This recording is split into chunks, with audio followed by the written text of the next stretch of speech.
Gostei demais da escolha do Alfredo Gaspar como vice.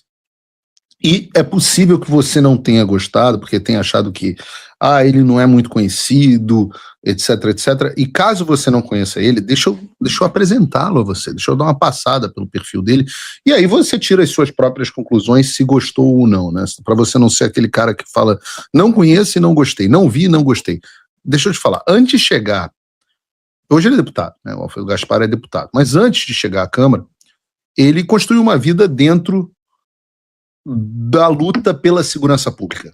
Advogado, promotor de justiça em Alagoas, entre 1996 e 2020, ou seja, aí 20 anos, 16 anos, não, 24 anos de história como promotor. Ele coordenou o Grupo Estadual de Combate às Organizações Criminosas, também foi por 2 mandatos procurador-geral de justiça, ou seja, é uma pessoa que tem muito impacto na área de segurança pública. Você pode até pensar assim, esses cargos não significam muita coisa e tal, mas vejam só, o Alfredo Gaspar comandou a segurança pública de Alagoas em 2 períodos, de janeiro de 2015 a março de 2016 e depois, de novo, de janeiro de 2021 a março de 2022. Em 2015, durante a primeira passagem dele pela Secretaria de Segurança Pública de Alagoas, até o mês de setembro daquele ano, no Maceió, tinha registrado uma queda de 20% nos homicídios da capital. E o interior do estado, uma queda de 26,5%. Em 2021, no retorno dele ao comando da segurança pública em Alagoas, eles viram uma outra redução. Em novembro, os homicídios caíram 10,4% no estado como todo, e em Maceió, obviamente o lugar mais violento, os homicídios caíram 30%. No fechamento anual, os veículos de imprensa locais tinham registrado uma queda de 16% nos homicídios em Alagoas e de 18,5% em Maceió. Eu puxei esses números porque o grande tema dessa eleição é a segurança pública. E o Alfredo Gaspar é um cara que sabe de segurança pública. E melhor de tudo, ele é aquele cara que não pega leve com bandido. Aliás, tem que dizer, nem com os bandidos convencionais, nem com os bandidos de Brasília. Por que eu digo isso? Porque ele também foi o relator da CPMI, do INSS. E aí é que ele deu um show. Foi aí que eu passei a conhecer o trabalho dele. Porque o relatório elaborado pelo Alfredo Gaspar foi um relatório de 4.000 páginas. 23 possíveis tipos de crime. E ele pediu o indiciamento de 216 pessoas, empresário, dirigente e ex-dirigente do INSS, parlamentares e vários ex-ministros de diferentes governos.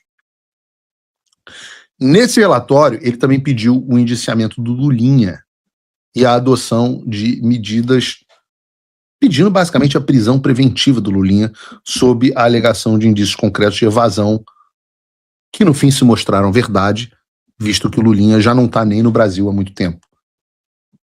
Ele tinha razão, o Lulinha deveria ter sido preso preventivamente.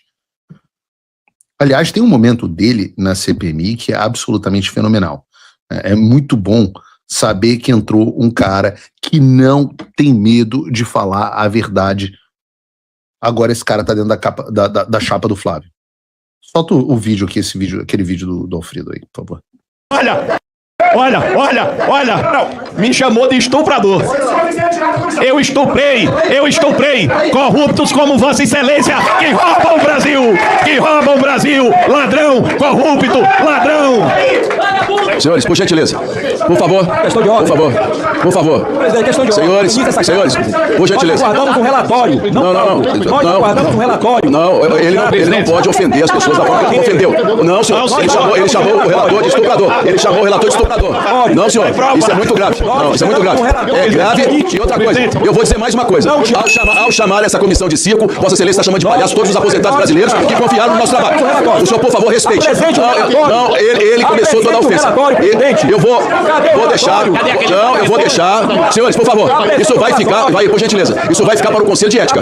Mas Tira das notas taquigráficas a palavra estuprador. Senhores, por favor. Não, eu não vou suspender, porque o povo quer ver o que está acontecendo aqui, tem direito de saber o que está acontecendo aqui. Olha só. Eu gosto da porradaria. Respeite aos colegas e a si mesmo por ser membro dessa comissão hoje. Não, por favor. Eu gosto da porradaria. O relatório não acabou não sendo aprovado, naturalmente, o sistema não ia deixar um relatório espetacular desse ser aprovado. Mas, além disso, dá para dizer o seguinte: não há nada que desabone o Alfredo. Pelo contrário, né, eu sempre digo o seguinte: se não houver perseguição contra você, é porque você é conivente ou parte do sistema. E a única coisa que tem contra o Alfredo Gaspar, que eu acho que é uma medalha para cima dele, é a notícia crime da Soraya Trambique, que chamou ele de estuprador, motivo pelo qual o cara do vídeo chama ele assim. A mesma Soraya Trambique que pediu para o Ministério Público me calar, mesma Soraya Trambique que acionou a procuradoria de não sei o que lá das quantas para me calar, é a mesma Soraya Trambique que chama esse cara de estuprador. E é por isso que o cara no vídeo chama ele assim. Mas esse termo foi jogado coincidentemente. Como é que surgiu essa denúncia contra estupro? Justamente depois que ele pede a prisão do Lulinha. Só para tentar destruir a reputação do Alfredo Gaspar. E como é que ele fez? Ele se acovardou? Não, o que ele fez? Bota aí o vídeo, por favor. O meu material genético. Estou aqui na perícia oficial do Estado de Alagoas. Por livre e espontânea vontade, pedi uma ordem judicial para fazer essa coleta. O meu teste de DNA. Fui acusado de forma covarde, vil e abjeta por membros do Partido dos Trabalhadores de algo que não pratiquei. A cortina de fumaça justamente no dia que pedi a prisão do filho do presidente da República. O PT age assim. Quem tem a verdade não teme absolutamente nada. O crime que praticaram contra a minha pessoa foi vil, abjeto. Mas a verdade é soberana. Eu só quero justiça. Eu quero celeridade. O povo brasileiro merece essa resposta imediata. Basicamente, ele se acovardou? Não, ele trucou a Soraya Trambique e o Lindbergh Farinhas, outro vagabundinho que odeia o Alfredo Gaspar, e tentaram colar nessa pecha dele para deslegitimar o relatório da CPMI do INSS. Tentaram, mas deu errado. Tentaram e deu errado. Por quê? Porque não se acovardou, porque foi para cima, enfrentou e disse que a verdade tinha que prevalecer. Então, quando eu vi essa escolha de vice do Flávio, né, um cara que, estando num estado que é dominado pela esquerda, mas ao mesmo tempo ele diz: eu sou de direita com muito orgulho, veja aí na sua tela, porra, eu sou de direita com muito orgulho, um sujeito que está prestando atenção, está atento, ligado ao trabalho que a gente faz aqui nos Estados Unidos, inclusive já relacionou as sanções americanas contra pessoas e empresas ligadas ao PCC e Comando Vermelho aos alertas que ele fez na CPMI do INSS, veja aí na sua tela. Eu acho uma escolha excelente. Excelente mesmo. Porra, olha os nomes que estavam sendo cogitados. Alguns, inclusive, no palco. Pô, Tereza Cristina. Deus me livre, Tereza Cristina, caramba. Não, seria a antítese do Eduardo Bolsonaro na posição de vice. A anti-Eduardo.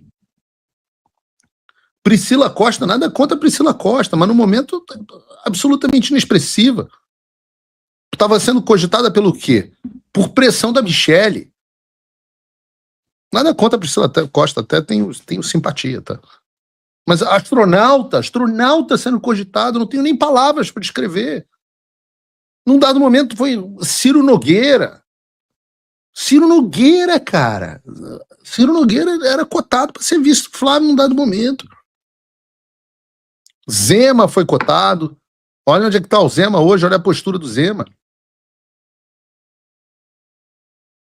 Pressão de tudo que é lado contra o Flávio.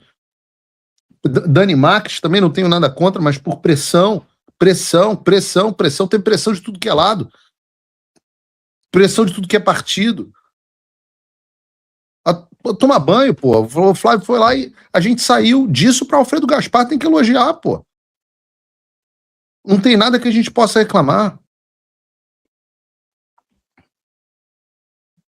E acima de tudo o seguinte, e eu cheguei a conversar com o próprio Flávio sobre isso, não comento aqui nenhuma inconfidência, quando ele estava conversando comigo sobre vices e falando dos nomes potenciais e tal, quando ele me apresentou, eu não vou entrar aqui em muitos detalhes, mas houve um dado momento que eu virei para ele e falei assim, olha, existe um problema, você permitiu que se criasse uma expectativa de que sua vice seja mulher. Se não for, e o sistema está desesperado por essa questão identitária. Eles querem te impor uma vice-mulher. A gente é de direita, a gente não escolhe ninguém por questão do seu sexo. Você pode ser homem, pode ser mulher, pode ser preto, pode ser branco, pode ser até gay, pode ser o que você quiser. Não é isso. O Scott Bessent, por exemplo, um dos ministros do secretário do Tesouro mais bem-sucedidos dos Estados Unidos, homossexual assumido. Não tem problema nenhum.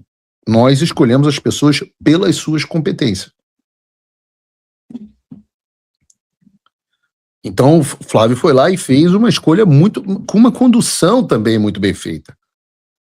Porque toda hora aparecia um nome novo sendo cogitado, a imprensa estava tratando esses nomes,